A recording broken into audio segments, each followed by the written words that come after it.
दीदी मैं लेता हूँ। हम्म। जीवम जीवम दवम जीर्णवदवसहेन जीर्ण दिठम देविंद विंद वंदम वंदे तम सबदा सिरसा।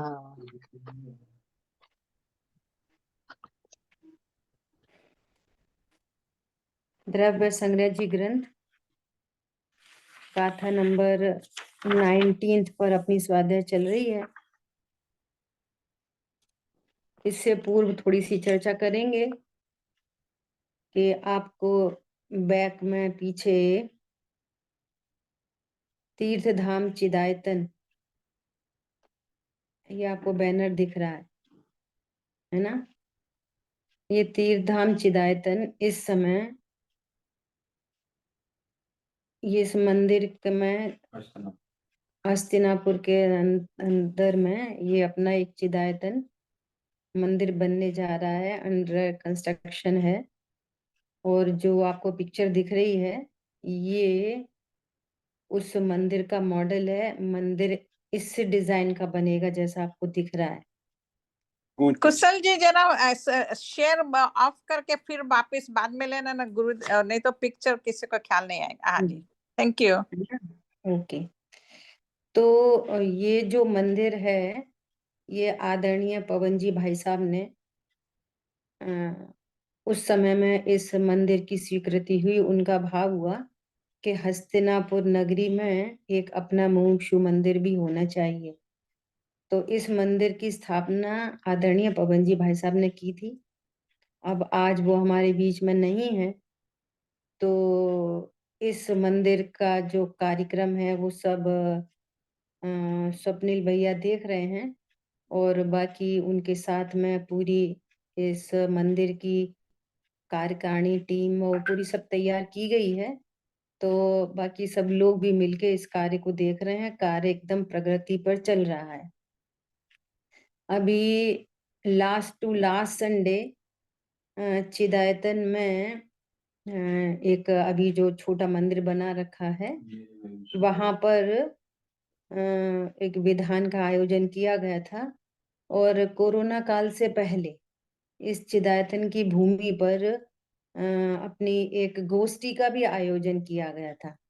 तब भी हम लोग वहां गए थे जब ये गोष्ठी की गई थी। तो इस तरह से अभी क्या बोलते हैं, तो जब अभी लास्ट टू लास्ट संडे वहां पर क्या बोलते हैं एक विधान का आयोजन हुआ। तो उन लोगों ने वहां पर थोड़ी सी देर के लिए 20-25 मिनट के लिए विधान के बाद अपने स्वाध्याय के लिए उन्होंने चर्चा की कि आप थोड़ी देर स्वाध्याय ले लीजिए, है ना। तो स्वाध्याय के बाद फिर उन्होंने ऐसा अपने को एक तरह से आमंत्रण किया कि इस बैनर के चलते आप अपनी स्वाध्याय रखें।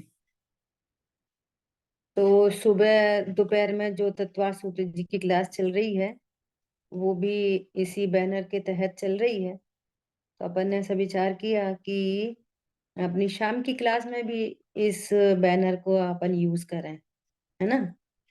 तो इसका पर्पस क्या है कि पर्पस ये है कि चूंकि ये कोरोना काल की वजह से और पवन जी भाई साहब के स्वास्थ्य की वजह से ये प्रोग्राम लेट हो गया, नहीं तो अब तक ये मंदिर बन गया होता, है ना।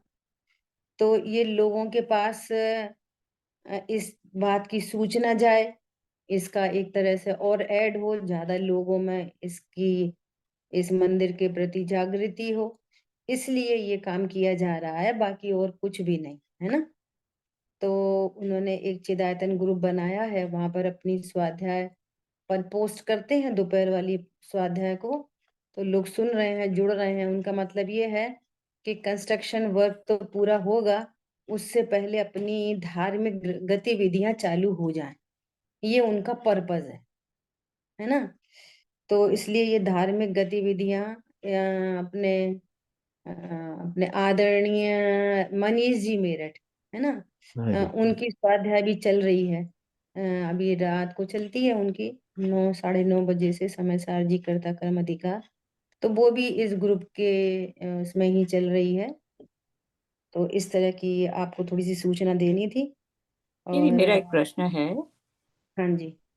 हम वहाँ आए थे तो दीदी वहाँ हम्म अपने तो बहुत सारे मंदिर है, बड़ा हम्म मंदिर जी, सामने सामने हम्म शांतिनाथ भगवान का मंदिर, कितने सारे मंदिर है।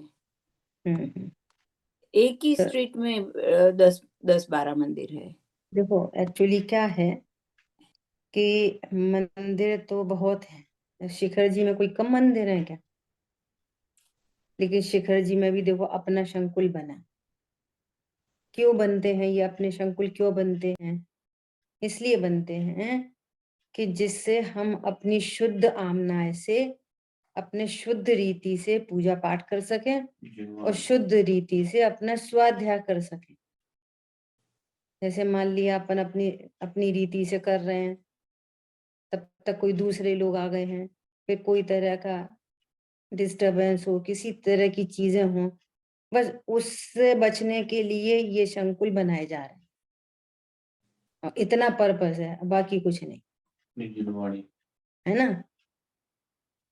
तो क्षेत्रों पर मंदिर तो बहुत है, जैसे मान लिया सोनागिर जी में मंदिर थोड़े हैं क्या, लेकिन अपना संकुल बन गया, कुंद कुंद कहान नगर बन गया। तो अपन अपनी स्वतंत्रता से अपना पूजा पाठ सब करते हैं, कोई डिस्टरबेंस नहीं रहता। बस अच्छा, इतनी मुझे वो डिफरेंस नहीं मालूम था कि वो सब दिगंबर मंदिर है, तो इसीलिए मैं दिगंबर पूछ मंदिर रही तो थी। है, दिगंबर मंदिर तो सारे हैं, लेकिन फिर वो स्वाधीनता वाली बात है, अपनी जिम्मेवारी नहीं देखी जाती, है ना, वाली हम्म, बात है। हाँ जी। देखो जैसे मान लिया फॉर एग्जाम्पल, अभी हम लोग नोएडा में एक मंदिर है, इतना विशाल मंदिर है, जो 50 सेक्टर का मंदिर है, 50 सेक्टर में इतना विशाल मंदिर है, बहुत ही सुंदर मंदिर है। हम्म, लेकिन मैं त्रिकाल चौबीसी है वहां पे, और विद्यमान 20 तीर्थंकर भगवान है ना, और कितनी समझो 10-12 फीट की पद्मासन पाषाण भगवान की प्रतिमा है, 10-10 फीट की लगभग आदिनाथ भगवान की और महावीर भगवान की प्रतिमा जी है। इतना सुंदर मंदिर है। लेकिन हम्म। आप ये सोचो कि वहां पर बैठ के स्वाध्याय कर लें, वो नहीं हो सकता। ये समस्याएं आती हैं। और जैसे मान लिया आप बैठोगे भी, हम लोग थोड़ी दिन बैठे, आप बैठोगे भी ना, तो कोई घंटा बजा के चला जाएगा, तो कोई कुछ करके जाएगा। उनको उनका लक्ष्य नहीं है ना, उनको उनको न स्वाध्याय करनी है, न स्वाध्याय की महिमा है। इसके चलते ये संकुल बनते हैं। लेकिन इसमें हम अपनी स्वतंत्रता से अपना वेद विज्ञान कर सकें, अपना काम कर सकें, इसलिए। लेकिन कोई दूसरा इधर नहीं आएगा, ऐसी रोक टोक अपने यहाँ नहीं होती, लेकिन हाँ जी। वहां पे हो जाती है, वहां पर ऐसी रोक टोक हो जाती है। कैसे हो हाँ, जाती है भैया? यहाँ से यहाँ पे जो भी कहान पंथ के शास्त्र हैं उन्हें हटा दो, स्वाध्याय कर रहे हैं तो नहीं करो, या करो तो उन्हें बहुमान नहीं आएगा, उन्हें बहुमान नहीं आएगा, भी कोई तरह का उनसे गड़बड़ होगी तो अपन निमित्त बनेंगे भगवान की विराधना में। ये सब कारण होते हैं और कुछ नहीं। बाकी इसमें कोई अपनी तेरी की कोई बात नहीं है, और ना ही कोई तरह के राग द्वेष की बात है। बस अपना काम स्वाधीनता से हो जाए, बस इतनी बात है। इसलिए ये संकुल बनते हैं, ठीक है।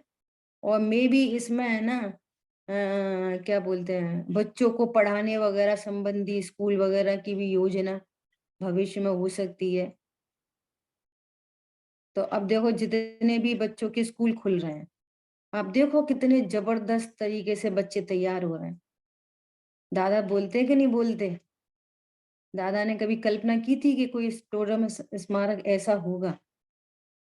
गुरुदेव श्री ने सपना देखा, गुरुदेव श्री ने कहा कि वहां पर जाके ऐसा ऐसा कोई स्मारक बनाओ। अब आज दादा क्या बोलते हैं, हमारा स्मारक तो क्या है, शास्त्री बनाने की फैक्ट्री है। अब आज जितने भी संकुल खुल रहे हैं उन सब में कौन है, वही है सब जो स्मारक से निकले हैं। और बच्चे तैयार हो रहे हैं। दादा बोलते हैं ना कि इन बच्चों की स्वाध्याय देख के गोष्ठी में जैसे पार्टिसिपेट करते हैं तो हमारा ज्ञान कितना निश्चिंत और निर्भर होता है कि कैसे जैन शासन सुरक्षित है इन बच्चों के हाथों में। ऐसी बात है बस, और कुछ नहीं। ठीक है, तो एक सूचना तो ये है इस चिदायतन के बारे में, दो सूचनाएं हैं। एक सूचना तो ये कि इस चिदायतन का पंच कल्याणक 2022 में होना निश्चित हुआ। वो 2024 में होना निश्चित हो गया है। डेट जो भी फाइनल होगी वो अपने को पता चलेगी, एक बात। दूसरी बात कि अब जो आगामी शिविर रहेगा अपना दिवाली का, महावीर निर्वाण महोत्सव का, वो चिदायतन में ही लगेगा।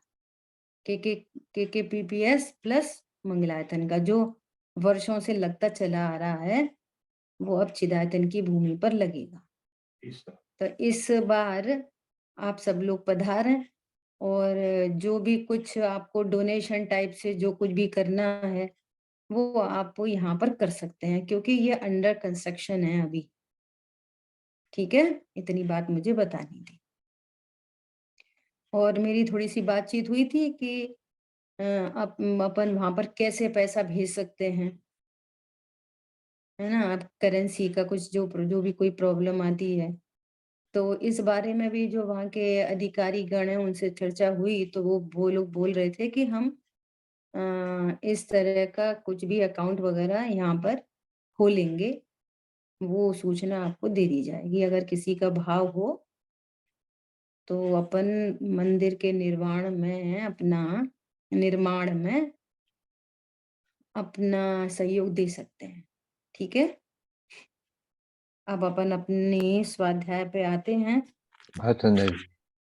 हाँ, गाथा नंबर 19 और गाथा नंबर 19 में कल हम लोगों ने आकाश द्रव्य का स्वरूप देखा, है ना, कि आकाश द्रव्य कैसा है, अमूर्तिक है, अनंत प्रदेशी है, और जीवादि द्रव्यों को अब अवकाश देने की इसमें योग्यता पाई जाती है, ऐसा।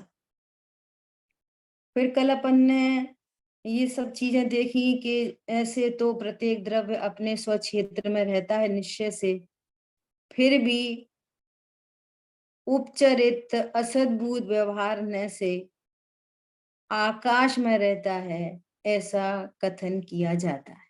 ठीक है, ऐसा कहा जाता है। अब देखो, लास्ट में अपने यहाँ से देखा कि ध्यान करने के स्थान में कर्म पुद्गलों को छोड़कर ऊर्ध्वगमन स्वभाव से गति करके मुक्त आत्माएं लोकाग्र में स्थिर होती हैं। ध्यान करने के स्थान में, ध्यान करने का कौन सा स्थान है, तो उपचरित असद्भुत व्यवहार ने से बोले तो मध्य लोक में, और परमार्थ से बोले तो अपने असंख्यात प्रदेशों में। तो कर्म पुद्गल परमाणुओं का अत्यांतिक क्षय होते हुए ऊर्ध्वगमन स्वभाव से मुक्त आत्माएं अब लोकाग्र में स्थिर होती हैं। अब सुनो, अब बहुत इंपॉर्टेंट बात आ रही है। अतः उपचार से लोक के अग्रभाग को भी मोक्ष कहते हैं। लोक के अग्रभाग को क्या कहते हैं, मोक्ष। तो लोक का अग्रभाग तो आकाश द्रव्य है। लोक के अग्रभाग में कौन है, आकाश द्रव्य। तो आकाश द्रव्य थोड़ी मोक्ष तत्व है। नहीं, पॉइंट समझ में आया? धन्यवाद। तनुवाद वलय में क्या है? तनुवाद वलय आकाश द्रव्य का एक हाँ जी। छोटा पोर्शन, हाँ जी। अनंत आकाश का एक छोटा पोर्शन, तो वो आकाश ही द्रव्य है। तो वो आकाश द्रव्य थोड़ी कोई मोक्ष है, परंतु उपचार से उस स्थान को भी मोक्ष कहते हैं। मोक्ष तो आत्मा की पूर्ण शुद्ध पर्यायों का नाम है, जिनको तत्व की भाषा में मोक्ष तत्व कहते हैं। ठीक है। तीर्थ स्वरूप पुरुष, ओहो क्या बोल रहे हैं? तीर्थ स्वरूप पुरुष। पुरुष मतलब स्त्री नहीं, पुरुष। पुरुष मतलब मनुष्य जाति के आत्मा। जीव। नहीं मनुष्य- नहीं नहीं नहीं नहीं नहीं नहीं, द्रव्य की बात की। पुरुष मतलब आत्मा, सभी आत्मा है। सभी आत्मा। पुरुष मतलब आत्मा, है ना? हाँ जी। तीर्थ स्वरूप पुरुष, तीर्थ स्वरूप पुरुष मतलब आत्मा कैसा है? तीर्थ स्वरूप है। अभी करेंगे चर्चा अपन आगे। तीर्थ स्वरूप पुरुष के द्वारा सेवित भूमि जलादि रूप स्थान भी उपचार से तीर्थ कहा जाता है। जैसे उस क्षेत्र को सिद्ध क्षेत्र कहते हैं, मोक्ष कहते हैं। सिद्ध भगवान कहाँ रहते? मोक्ष में। तो मोक्ष तो स्थान का नाम है, तो उपचार से स्थान का नाम मोक्ष रख दिया। कोई स्थान मोक्ष नहीं होता। कैसे? जैसे तीर्थ क्षेत्र, समेत शिखर जी क्या है? तीर्थ है। कहाँ जा रहे भैया? हम अपने तीर्थ को जा रहे हैं, तीर्थ पे जा रहे हैं। हाँ जी। शिखर जी जाओगे तो क्या बोलेंगे? गिरनारी जाओगे तो क्या बोलेंगे? तीर्थ पे जा रहे हैं, तीर्थ जा रहे। तीर्थ किसे कहते हैं? तीर्थ किसे कहते हैं? जहाँ जिससे तिरते हैं, जिससे तिर जाते हैं, उसे तीर्थ कहते हैं। जो तारे सो तीर्थ, जो तारे सो तीर्थ। किससे तारे, किससे तिरना है? तो कहेंगे भव समुद्र से तिरना है, हाँ जी। भव समुद्र से तिरना है। तो ये तो पूरी अलंकारिक भाषा हो गई। अपनी टेक्निकल भाषा में, जैन धर्म की भाषा में बोले तो किससे तिरना है? कि अज्ञान मोह राग द्वेष से तिरना है। ये दुखमयी परिणतियों से तिरना है। ये दुखमयी परिणति भव की कारण है, तो अज्ञानता से तिरना है ना, भव समुद्र से तिरना। ठीक है। और कौन तारेगा? तीर्थ क्या है? तो तीर्थ है रत्नत्रय परिणति। ठीक है। तीर्थ क्या है? रत्नत्रय परिणति, या कहो रत्नत्रय की पूर्णता, ये तीर्थ है। ठीक है। अब यहाँ पे लिखा है तीर्थ स्वरूप पुरुष। अब तीर्थ 3 प्रकार का है। क्या बोला? तीर्थ कितने प्रकार का है? 3 प्रकार। बोलो। 3 प्रकार के। 3 प्रकार का। ये 3 प्रकार कैसे तीर्थ? एक समेत शिखर, एक गिरनार जी, एक पावापुरी। दर्शन ज्ञान चारित्र। नहीं नहीं, सुनो सुनो सुनो। सबसे पहले तीर्थ की परिभाषा क्या कही? तारने वाला वो तीर्थ। तारे। तारने वाला, जिससे तिरते हैं, सो तीर्थ है। देव ठीक है। शास्त्र।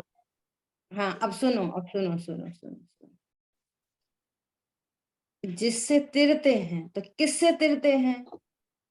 कि शुद्धात्मा से तिरते हैं। तीर्थ स्वरूप पुरुष, ये शुद्धात्मा, इससे तिरते हैं। समझ आ गई बात? तीर्थ स्वरूप पुरुष जो तीर्थ करने वाला है वो तीर्थ स्वरूप पुरुष, ठीक है, शुद्ध आत्मा। शुद्ध आत्मा से तिरते हैं, जो तारे सो तीर्थ, स्यादवाद शैली है ना। अब सुनो, सभी तो शुद्ध आत्मा है, सब तिर गए क्या? शुद्ध आत्मा से तिरते हैं तो सभी तो शुद्ध आत्मा है, तो सब तिर गए कि नहीं तिर गए? नहीं, शक्ति रूप से शुद्ध है। अब सुनो सुनो सुनो कि भेद विज्ञान है असली तीर्थ। शुद्धात्मा तो सभी हैं, पर जो ज्ञान ऐसा जानता है कि मैं शुद्धात्मा हूं, तो तीर्थे हैं। 3 तरह के तीर्थ बोल रहे हैं ना। तो तिरने पर क्या होता है कि 2 काम एक साथ होते हैं। भव समुद्र से तिर जाते हैं और आनंद प्रकट हो जाता है।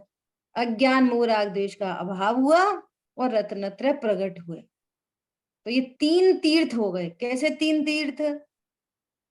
आश्रयभूत तीर्थ शुद्धात्मा,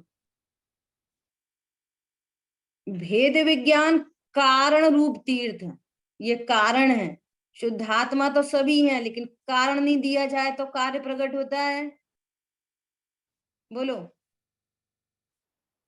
भेद विज्ञान में आश्रय किसका है? शुद्धात्मा का। तो शुद्धात्मा है आश्रय रूप तीर्थ, भेद विज्ञान है कारण रूप तीर्थ, और जो रत्नत्रय प्रकट हुए ये क्या है? कार्य तीर्थ, ये रिजल्ट, ये कार्य तीर्थ। 3 तीर्थ हो गए नहीं? हाँ जी, हाँ जी। क्या क्या हो गए 3 तीर्थ? आश्रयभूत, आश्रयभूत तीर्थ, कारण आत्मा तीर्थ और कार्य तीर्थ। और कार्य तीर्थ। ठीक है। हम्म, और है कार्य की पूर्णता। हम्म, कार्य की पूर्णता, केवल ज्ञान। केवल ज्ञान, बहुत सुंदर। केवल ज्ञान अनंत चतुष्ट है, यह है कार्य की पूर्णता रूप तीर्थ। ठीक है।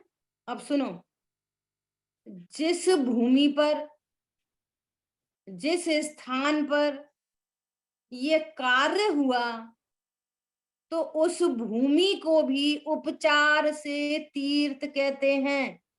वो भूमि तो पुद्गल की है। क्या बोला? भाई कितने तीर्थंकर वहां से में शिखर से मोक्ष गए? 20, तो वो क्या हो गया? तीर्थ क्षेत्र। असली तीर्थ क्षेत्र कहाँ पे है? निश्चय से आत्मा तीर्थ में। क्षेत्र कहाँ पर है? असंख्यात प्रदेश। तीर्थ क्षेत्र कहाँ है? असंख्यात प्रदेश आत्मा क्षेत्र। वो कहते हैं वो शाश्वत सम्मेद शिखर, शाश्वत सम्मेद शिखर। Very nice. शाश्वत सम्मेद शिखर, वो सम्मेद शिखर शाश्वत तीर्थ है। ये असंख्यात प्रदेशी शुद्धात्मा, ये शाश्वत तीर्थ है। बोलो, कौन है शाश्वत तीर्थ? दीदी यहाँ जंगम तीर्थ चलेगा। हाँ जी, जंगम तीर्थ, ये भी एक परिभाषा आती है ना। जो देवगुरु, जो गुरु वगैरह हैं, वो हमारे जंगम तीर्थ है, वो हमें बोध देते हैं, जिनवाणी सुनाते हैं। उसे भी स्थावर, जंगम शब्द का स्थावर और क्या अर्थ है? जंगम। जंगम मतलब ये चलते हुए। चलता फिरता हुआ तीर्थ।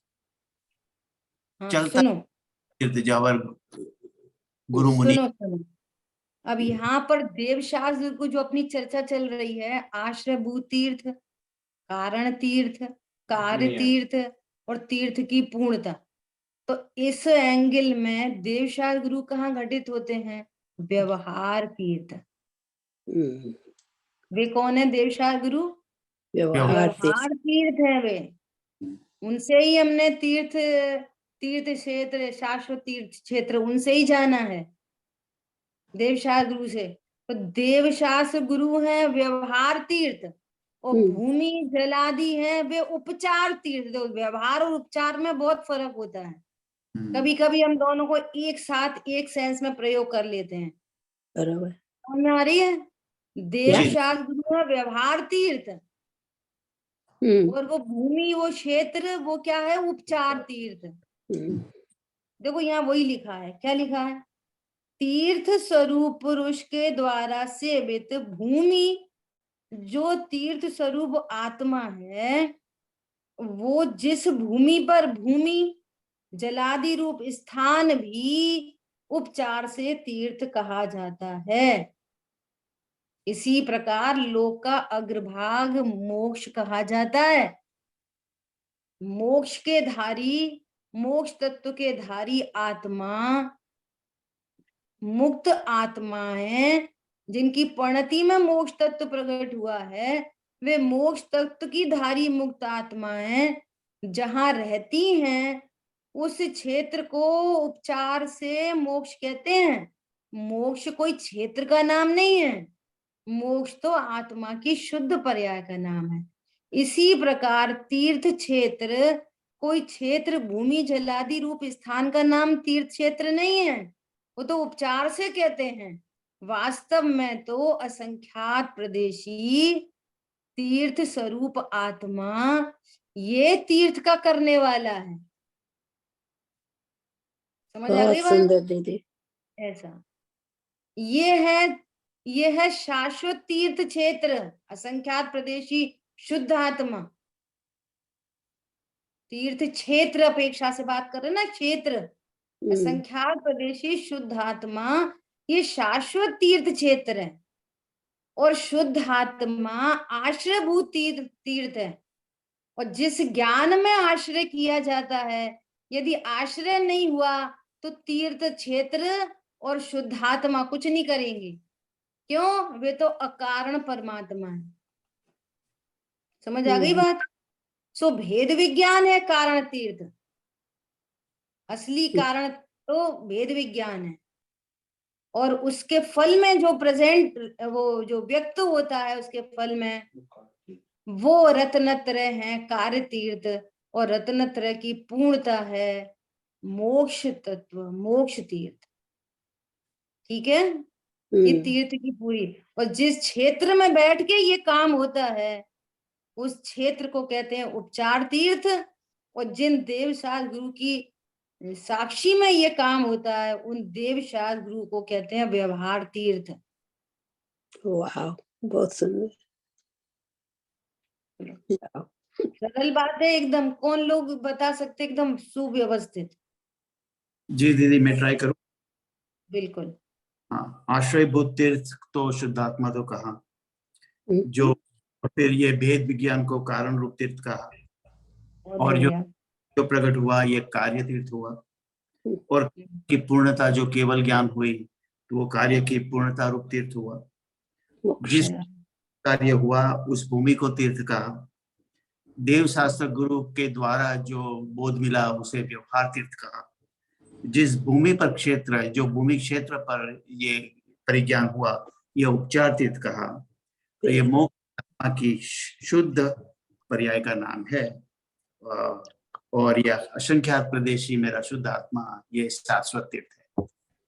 बहुत बढ़िया, एकदम मैं बढ़िया। कोशिश करूंगी। हाँ बोलिए। शाश्वत तीर्थ क्षेत्र है मेरा असंख्यात प्रदेशी आत्मा। मोक्ष कहा, आत्मा की शुद्ध पर्याय का नाम मोक्ष कहा। आश्रयभूत तीर्थ शुद्ध आत्मा। भेद विज्ञान कारण रूप तीर्थ, जिससे भेद विज्ञान से ही मोक्ष की प्राप्ति होगी।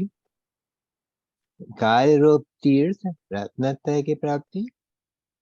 कार्य की पूर्णता केवल ज्ञान का प्रकट होना। जिस क्षेत्र में से मोक्ष हुआ उसको तीर्थ क्षेत्र भी कहते हैं, और वो उपचार तीर्थ है। देवशास्त्र गुरु व्यवहार तीर्थ। बहुत बढ़िया। कंसेप्ट क्लियर हो ना तो एकदम सरल है, रटना नहीं पड़ता, रटने से कुछ नहीं होता। कंसेप्ट क्लियर हो गया बस, अब कभी भी बोल सकते। बहुत बढ़िया, दोनों ने बहुत अच्छा ट्राई किया, एकदम सही। देखो क्या कह रहे हैं, अब फिर से पढ़ती हूँ। उपचार से लोक के अग्रभाग को भी मोक्ष कहते हैं। तीर्थ स्वरूप पुरुष के द्वारा सेवित भूमि जलादि रूप स्थान भी उपचार से तीर्थ कहा जाता है। बोलो, जलादि रूप स्थान, जल को भी तीर्थ क्षेत्र कहा जाता है। जल, जल कैसे बनता है तीर्थ क्षेत्र? ये उपसर्ग जयी जो होते हैं ना मुनिराज, कोई पानी में बैठ के तो मुनिराज सिद्ध क्षेत्र में जाएंगे नहीं। तो किसी ने, कोई देव ने आके उपसर्ग किया और ध्यानस्थ मुनिराज को वहां से उठा के फेंका, तो फेंका तो पानी में गिरे, और गिरते गिरते उन्होंने केवल ज्ञान ले लिया और वहीं से सिद्ध पर्याय मोक्ष तत्व प्रकट हुआ और ऊर्ध्वगमन स्वभाव से सिद्ध क्षेत्र में जाके विराजमान हो गए। तो इस प्रकार से जलादि रूप स्थान भी उपचार से तीर्थ कहा जाता है। और देखो, गजब की बात है, ये जीव कब से हैं? अनादि से। अनादि से। सिद्ध कब से हैं? अनादि से। तो कितने सिद्ध हो गए? अनादि अनंत, है ना। तो सुनना, ये तो उस समय की ये भूमियां हैं, उस समय की, कि भाई ये अयोध्या नगरी है, ये शाश्वत सिद्ध क्षेत्र है, ये पावापुरी है, वगैरह वगैरह, है ना। बाकी एक भी, जहां अपन सब बैठे हैं ना, ऐसा एक भी स्थान नहीं है जहां से कोई जीव सिद्ध नहीं हुआ हो। आप कल्पना करो इस बात की। वहां पर अपन बैठे हैं ना, क्यों?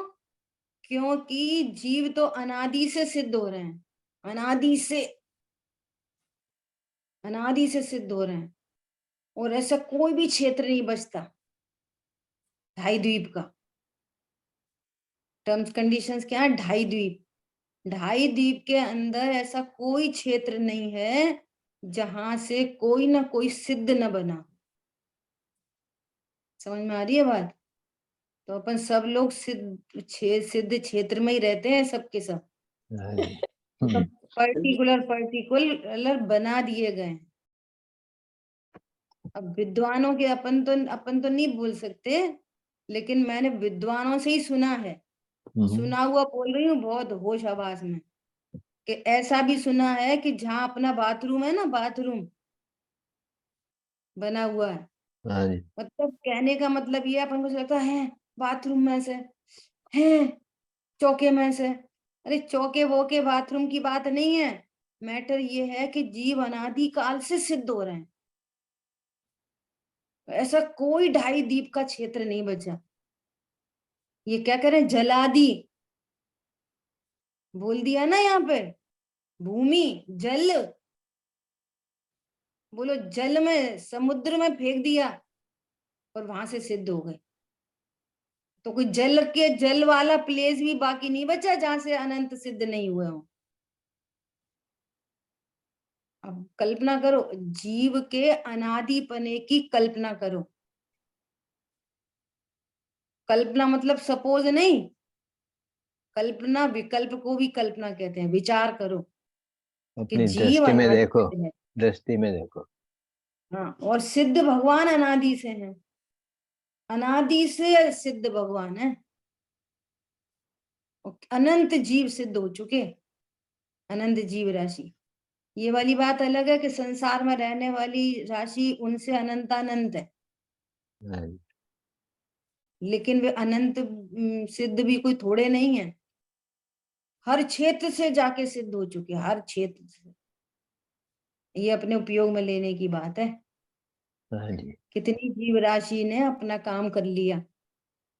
ऐसी मुक्त आत्माएं जो कभी जन्म नहीं लेंगे, कभी दुखी नहीं होंगे, कभी जन्म मरण नहीं, कभी कमाना धमाना नहीं, कभी इसकी केयर उसकी केयर, उसका ध्यान रखो उसका ध्यान रखो, कुछ नहीं, कोई टेंशन नहीं। हर समय अतीन्द्रिय आनंद, अनंत आनंद, वेरी वेरी न्यू आनंद, प्रति समय आनंद। मतलब ऐसी अवस्था हो सकती है हमारी भी, हाँ जी। कैसे हो सकती है, उसकी चर्चा चल रही है। क्या कह रहे हैं? इस प्रकार सरलता से बोध होने के लिए कहा जाता है। इसी प्रकार सर्वद्रव्य यद्यपि निश्चय से अपने प्रदेशों में रहते हैं, तो भी उपचरित असद्भुत व्यवहार से लोकाकाश में रहते हैं। इस प्रकार भगवान श्री नेमी चंद्र सिद्धांति देव का अभिप्राय जानना चाहिए। ठीक है, तो गुरुदेव श्री के प्रवचन देखते हैं अपन। 19 नंबर गाथा गुरुदेव श्री के प्रवचन। जो जीवादि द्रव्यों को अवकाश दान के योग्य है, उसे जिन मतानुसार आकाश द्रव्य जानना चाहिए। यह आकाश द्रव्य लोकाकाश और अलोकाकाश के भेद से 2 प्रकार का है। इस जगत में 6 द्रव्य हैं, वे अपने अपने स्वरूप की अपेक्षा सत और पर स्वरूप की अपेक्षा असत हैं। यहाँ आकाश द्रव्य की बात करते हैं। आकाश लोकाकाश में व्यापक है और जीव आदि द्रव्यों को अवकाश देता है, अर्थात जहाँ 5 द्रव्य स्वयं रहते हैं, वहां आकाश द्रव्य निमित्त है। ठीक है, आकाश द्रव्य के 2 भेद हैं, लोकाकाश और अलोकाकाश। जीवादि द्रव्यों को अवकाश देने की जिसमें योग्यता है, उसे जिनेन्द्र भगवान आकाश द्रव्य कहते हैं। उसका अंत नहीं है। अब देखना गुरुदेव श्री की टेक्निक, अनंत विस्तृत क्षेत्र में भी ज्ञान को ले जाएं तो वहां भी अंत नहीं आता। अतः आकाश अनंत प्रदेशी है। यह ज्ञान आकाश को नहीं है कि मैं अनंत प्रदेशी हूं। पूरी बात ही बदल गई। क्या बोल रहे हैं? आकाश द्रव्य जानता है कि मैं अनंत प्रदेशी हूं? नहीं जानता। फिर कौन जानता है? ज्ञान जानता, भगवान परंतु का। आत्मा उसे जानता है। आत्मा तो ज्ञान स्वभाव ही है। देखो, अनंत प्रदेशी आकाश द्रव्य को जानने वाला ज्ञान है। वो ज्ञान ने उसकी अनंतता जान ली, तो ज्ञान की अनंतता सिद्ध हो रही है कि आकाश द्रव्य की अनंतता सिद्ध हो रही है? ज्ञान द्रव्य की। बोलो, आप गजब की बात है। कोई ने ऐसा भी शंका की, क्या पता आकाश द्रव्य का कहीं पे अंत हो और सर्वज्ञ भगवान जान नहीं पा रहे। सर्वज्ञ भगवान का ज्ञान वहां तक रीच नहीं कर रहा, तो सर्वज्ञ भगवान ने कह दिया कि आकाश द्रव्य अनंत प्रदेशी है। पॉइंट पकड़ में आया? अरे प्रभु, जिसका अंत हो वो अनंत कैसे हो सकता है? फिर तो वो अनंत प्रदेशी थोड़ी होएगा, फिर तो अंत प्रदेशी होगा। और फिर कुछ ना कुछ कही जाएगी उसकी संख्या। ऐसा नहीं है कि सर्वज्ञ भगवान जान नहीं पा रहे, इसलिए कह रहे हैं ये ज्ञान की महिमा है। आत्मा तो ज्ञान स्वभाव ही है। वर्तमान पर्याय में राग में अटका होने से अल्पज्ञता है, परंतु निज स्वभाव के भान पूर्वक केवल ज्ञान प्रकट करे तो केवल ज्ञान पर्याय में संपूर्ण आकाश प्रत्यक्ष दिखाई देता है। अभी गुरुदेव श्री कहेंगे, इसको आकाश द्रव्य की महिमा आ जाती है। इसको ये समझ में नहीं आई कि आकाश द्रव्य थोड़ी खुद को जानता है। ऐसे अनंत प्रदेशी आकाश को जानने वाला भी ज्ञान है। तो महात्म केवल ज्ञान का है कि आकाश द्रव्य का है? केवल ज्ञान। बोलो, केवल ज्ञान नहीं बताता तो कौन जानता कि आकाश द्रव्य अनंत प्रदेशी है? वो खुद तो बोलता नहीं कि मैं अनंत प्रदेशी हूँ। हाँ जी। देखो, संपूर्ण लोकालोक अनंत द्रव्यों से युक्त है। जगत में अकेला आकाश द्रव्य ही नहीं है, अन्य भी अनंत अनंत द्रव्य हैं। उन सभी को द्रव्य गुण पर्याय से एक समय में युगपत जानने की सामर्थ्य केवल ज्ञान में है। अनंत द्रव्यों में आकाश द्रव्य एक तथा अपरिमित है, उससे उसका महात्म नहीं है। महात्म तो आकाश सहित अनंत द्रव्यों को जानने वाले केवल ज्ञान का है। बहुत सुंदर। और केवल ज्ञान अलग से, देखो ये अलग से आकाश द्रव्य, तो पूरी समय शक्ति किसमें लग गई? अकेले आकाश द्रव्य को जानने में? नहीं नहीं प्रभु, अनंत प्रदेशी आकाश द्रव्य और उसी समय आकाश द्रव्य में रहने वाले अनंत अन्य द्रव्य और उसी समय अपने असंख्यात प्रदेशों में रहने वाले अनंत गुण, और न कि अनंत गुण, अनंत शक्ति, अनंत धर्मयुगल और अपने असंख्यात प्रदेश, इन सबको युगपत जानने वाला वो केवल ज्ञान। तो महात्मा किसका है? केवल ज्ञान का कि आकाश द्रव्य का? केवल बोलो। ज्ञान का, और अनंत पर्याय भी साथ। गजब बात है। हाँ, और अनंत अनंत पर्याय, प्रत्येक द्रव्य की अनंत अनंत पर्याय, त्रिकालवर्ती पर्याय। बोलो, आकाश द्रव्य के प्रदेश अधिक हैं कि जिसमें रहने वाले अनंत गुण अधिक हैं? गुण किसका अधिक महान? है। बोलो, क्या गुण- पता सर्वज्ञ देव आकाश द्रव्य का अंत तो था पर वो देख नहीं पाए। बोलो, क्या ये पॉसिबल है? नहीं है, नहीं है। उन्होंने एंडलेस ही देखा आकाश द्रव्य को, वो एंडलेस है वो, ऐसा। और उससे भी अनंत गुण, आकाश द्रव्य में जितने प्रदेश हैं उससे भी अनंत गुण जीव में। अब लोगों को पता है कैसा लगता है? ऐसी खाली पीली महिमा करने के लिए कह रहे हैं, महिमा करने के लिए। ये खाली पीली की बात नहीं है, ये सच्ची बात है। और इस अनंतता को समझने के लिए अपन ने कई बार पुद्गल का एग्जाम्पल दिया, कईयों बार। पुद्गल की अनंतता दिखती है कि नहीं दिखती? दिखती है। पांचों इंद्री खोलो, चारों तरफ पुद्गल पुद्गल पुद्गल पुद्गल।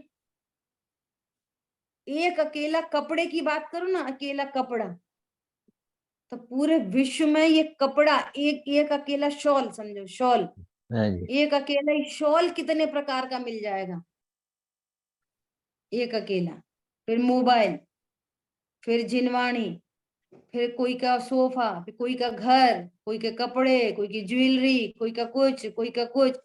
अब एक पुद्गल परमाणु, एक बॉम्ब ब्लास्ट, एक अग्नि, एक जल, एक वायु, जो कुछ भी, एनीथिंग, जो कुछ भी जानने में आ रहा है वो कितने तरह का पुद्गल की पर्याय है? बोलो, कितने तरह की? अनंतानंत अनंतानंत प्रकार का। से एक शुद्ध पुद्गल परमाणु तो मात्र एक प्रदेश ही है, जरा सा, इत्तू सा।